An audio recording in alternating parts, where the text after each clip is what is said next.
আজকে আমি একটা দারুণ জিনিস পেয়েছি। আমার কিন্তু ভীষণ প্রিয় এটা। এটা হচ্ছে ঘেটকুল পাতা। একবারে ডাঁটি সহ মানে কোঁড়া সহ। এটা আমার কাকি শাশুড়ি এক জায়গা থেকে তুলে নিয়ে এসে আমাকে দিয়েছে রান্না করার জন্য। মানে কি বলবো, আমাদের বাড়িতে তো আগে খুব হতো, এখন হয় না। এতটাই ফেভারিট আমার। একেবারে কচু পাতার মতন বড় বড় সাইজের পাতা। কি সুন্দর লাগছে পাতাগুলো দেখে। তো আমি পাতাগুলো কেটে নিলাম বাটার জন্য, আর ডাঁটিগুলো কিন্তু রেখে দিলাম। ডাঁটিগুলো কিন্তু খাই, তবে আজকে খাবো না, ওটা কালকে খাবো। ডাঁটিগুলো ভীষণ ভালো লাগে কিন্তু। পাতাগুলো আমি ভালো করে বেছে ধুয়ে রাখলাম। আর প্রথমে আজকে বড়া ভাজলাম একটু চালের গুঁড়ি আর পেঁয়াজ পটল দিয়ে। তারপর ডাঁটা পেরেছিল গাছ থেকে, ডাঁটাগুলো সর্ষে বাটা দিয়ে ঝাল করে দিলাম। আর এই পাতা বাটাটা কিভাবে রান্না করছি দেখো। পাতাটা কিন্তু ভালো করে ধুয়ে একটু জলে সেদ্ধ করে জলটা ফেলে দিলাম, গলা যদি ধরে তার জন্য।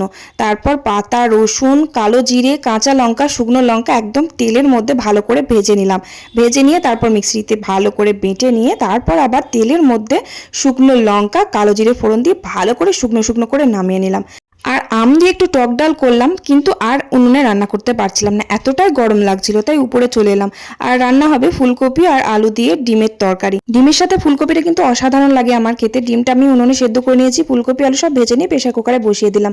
আর মুখটা প্রচন্ড জ্বালা পোড়া করছিল, মুখে একটু বরফ দিলাম, বরফ দিয়ে একটু ফেস প্যাক লাগালাম। তারপর স্নান করে খেতে বসলাম। যেমন পাতা বাটাটা খেতে হয়েছে, তেমনি ডিম আর ফুলকপির তরকারিটা অসাধারণ খেতে হয়েছিল আজকে।